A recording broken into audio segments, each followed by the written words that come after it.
Scott, have you seen The Man Who Shot Liberty Valance? I've seen that film many times. One of my favorite John Ford films, one of the greatest Westerns of all time, and some people say it is the greatest Western. Not long ago, I was lucky enough to see Peter Bogdanovich, the famous director, at a local college, and he said that The Man Who Shot Liberty Valance, which was made in 1962, was the last great picture of the Hollywood studio era. And a lot of people feel it's, in some ways, it's the last great Western before Westerns sort of were transformed into another type of a genre. It's so interesting because Westerns kind of never die out. Like, yeah, you can take that point of view and say the classic Westerns ended with The Man Who Shot Liberty Valance, and then that's followed by really different kinds of Westerns, revisionist Westerns, comic Westerns, things like that. Anti-Westerns. Yeah. Westerns in modern settings. Right. And that's all true. But at the same time, there's another genre I really love, which is vampire movies. And people are always declaring that genre to be like, there's nothing more to say. And then someone comes up with just a really interesting new take on it because there's infinite variations. And it seems like the Westerns are like that too. Westerns never die out. And The Man Who Shot Liberty Valance, starring John Wayne in one of his great iconic roles, and also Jimmy Stewart as the modern man, the future senator who's trying to change the West, and yet the West is still the West. Yeah, The Man Who Shot Liberty Valance has, in many ways, all these themes that are so prominent in the Western. I mean, the Western, in many ways, is, a genre that kind of defines, it's sort of the American story, even though it may not always be accurate. So it contains all these themes like civilization versus lawlessness, settling problems with a gun versus by the law and logic, the urban settled East Coast versus the wide open plains and mountains of the West. That's all in there. Yes, and The Man Who Shot Liberty Valance also has that great line about print the legend. Yeah, and I think John Ford has that line. So the without giving too much away, in Liberty Valance, the title is like, who was the man who shot Liberty Valance, and we learn a sort of one version of the story, and then the editor of the local newspaper in this western town of Shinbone says, when the legend becomes fact, print the legend. And in a way, that's John Ford, the director, is saying, this is what Westerns are all about. They're telling a story that appeals to people, that allows us to see ourselves a certain way, but in many ways, it's a legend. It's not the truth. Now, let's go backwards a bit. Westerns were some of the first films that were even made. Westerns were arguably the first true American genre. The movie you can go back to is The Great Train Robbery, 1903, Edwin S. Porter. And many people call that the first real movie, not that there weren't other movies made, George Méliès and the Lumiere brothers and others who were making these movies, but they were these little things and they weren't edited the same way. The Great Train Robbery is the first movie that goes back and forth between different locations and has parallel action, and in a way does just what movies do now in a more rudimentary way. It's a short film. It's like 15 minutes long. But in many ways, it's kind of the first movie, and it's a Western. And Westerns were then the dominant genre in American cinema for a good 50 years. Until the 1980s, more Westerns had been made than any other type of movie. They were just all over the place. Hold it! Whoa, steady, ho, ho. Hey, look, it's Ringo. Yeah. Hello, kid. Hello, Curly. Hiya, Buck. How's your folks? Oh, just fine, Ringo, except my grandfather came Shut up. Didn't expect to see you riding shotgun on this run, Marshal. Going to Lordsburg? I figured you'd be there by this time. No. Lame horse. Now, talking more about John Ford, his first really, truly great Western was Stagecoach, 1939. It was also the film that made John Wayne a star. And he also made The Searchers in 1956. She Wore a Yellow Ribbon, My Darling Clementine, so many great Westerns. And he sort of embodies the Western director in a lot of ways. Yeah, he really does. I mean, he started in the silent era. He thought of himself above as a Western director, no matter what. Even though he made other extremely famous non-Westerns like The Grapes of Wrath and How Green Was My Valley, Young Mr. Lincoln, he made many regular dramas. But he always thought of himself as a Western director. And Stagecoach is really important because here it has, the greatest director of Westerns, and it's the first really big starring role for the most famous star in Westerns, John Wayne.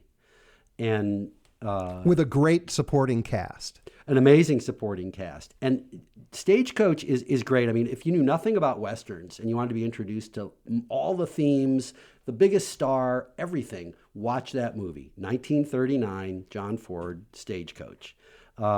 It has, all the themes of wagon trains, the westward movement, Native Americans, which we can talk about maybe later about that. The portrayals of Native Americans, always referred to as Indians, is generally negative in movies until we get to more modern times. It has, the railroad, the growth of cities, religion and family versus gunfighters and outlaws. The theme of revenge is in there. The John Wayne character is out for revenge. A certain idea of what makes freedom. And then really the stereotypical portrayal of characters, not just Indians, but men and women. John Wayne is wooing the main female character who's basically a prostitute. The stereotypical portrayal of women in Westerns is that there's basically a duality. They're one of two things. They're either the good domestic wife who represents civilization and the family, or they're prostitutes or something like that who are part of the lawlessness. Saloon girls, bartenders. Right. And the Westerns, I mean, if you're looking for feminist films, you're going to have to look for there aren't many in Westerns because women are rarely the heroes. They can be very important characters. But yeah, so in this one you have John Wayne. He's a gunfighter. He's a good guy, but he's escaped from prison for, we won't go into the reasons, and he's out for revenge on the people that killed his brother. And then Claire Trevor is this prostitute who's been run out of town, along with another character, Thomas Mitchell, who's this drunken doctor with a heart of gold, who's been run out of town. Which is another typical character in a Western, would be the drunken doctor or just the town drunk. Right. And The Man Who Shot Liberty Valance, it's the drunken newspaper editor. And then you have another woman who's the counterpart to Claire Trevor, who's a soldier's wife, about to be a mother. She's pregnant. She gives birth during the movie. She's a little snobby and doesn't like the prostitute woman until she helps her in her birth, and then she changes in the movie. You have the sheriff. You have a character who's comic relief. You have this dangerous Southern gambler character. You even have the bad capitalist. You have this banker who's run away from the town because he's stolen all the money from his bank. So you got all the stereotypical characters, but it doesn't feel stereotypical. It feels like a really authentic drama. And then it's shot by John Ford, who is a master of shooting a film, the Western genre, within the film of the Western genre. And he did it so effectively when Orson Welles made the transition from the theater to cinema when he was preparing to make Citizen Kane. He watched Stagecoach over and over and over again because he thought it was the perfect film. That was the biggest influence visually on his film, on Citizen Kane, was Stagecoach. I didn't know that. I didn't know that he specifically watched Stagecoach. That's only 2 years before Citizen Kane. The thing I know about Welles, it's a famous quote. Welles was asked who the directors who most influenced him were, and he said, all the greats like Ford, and Ford. So let's talk about the portrayal of Native Americans here. Yeah, it's bad. I mean, first of all, Native Americans are rarely portrayed by Native Americans. They're generally portrayed by white actors in essentially red face, like the stereotype of doing blackface to represent African Americans. A lot of times they're not even characters. They're just abstract people that are attacking the main characters. That's what it is in Stagecoach. In Stagecoach, it's a wagon train. If you've got a wagon train moving across the plains, it's going to get attacked by Indians. And that's what happens in Stagecoach. And so there's a shootout. You know, that's the entertainment that was expected by audiences. I guess fortunately they don't get to the point where they're portraying them as characters, because that's almost always negative. Sort of there's three ways that the Indians, in quotes, are portrayed. One is as the primitive savage, violent, incapable of being civilized, that are attacking and are violent. The other is the noble savage, which is they're still primitive, but they're uncorrupted by civilization, and they just sort of live off on their own and leave us alone. They're still, out there. And then the final is, I guess, the civilized, so-called civilized Indian. They've accepted the new way of life. They've maybe even, they're learning English. They've converted to their religion. They're becoming, and that would be referred to in racist terms as a good Indian, right? So, and that's basically it until you get really much later, the 60s and 70s, you start to get some positive portrayals of Native Americans, but often still portrayed by white actors. And then eventually, as we get now into the 90s and 2000s, you start to see movies finally with all Native Americans are only played by Native Americans. Smoke Signals in 1998 is written and directed by Native Americans. And we even have a great series that's going right now on Hulu, Reservation Dogs, which is everyone involved in the production is Native American. In closing, let's name a few other films. We talked about John Ford as a director in some of his great movies. What are some of the other great Westerns, David, and great directors of the classic Westerns? The classic Westerns, Anthony Mann made 5 movies with James Stewart. Bud Betticher made several with Randolph Scott. Howard Hawks made Rio Bravo and Red River. Now if we get a little later in time, Clint Eastwood, The Outlaw Josie Wales, and maybe his greatest Western, Unforgiven. And then we shouldn't forget about the spaghetti Westerns, the Sergio Italian Leone. Westerns, right? Yep. Sergio Leone, that's what made Clint Eastwood an international star. Some of the revisionist and anti-Westerns, you sort of mentioned those.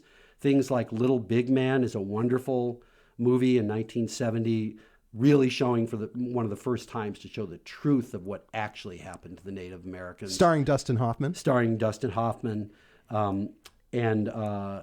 I love a movie called McCabe and Mrs. Miller, directed by Robert Altman with Warren Beatty and Julie Christie.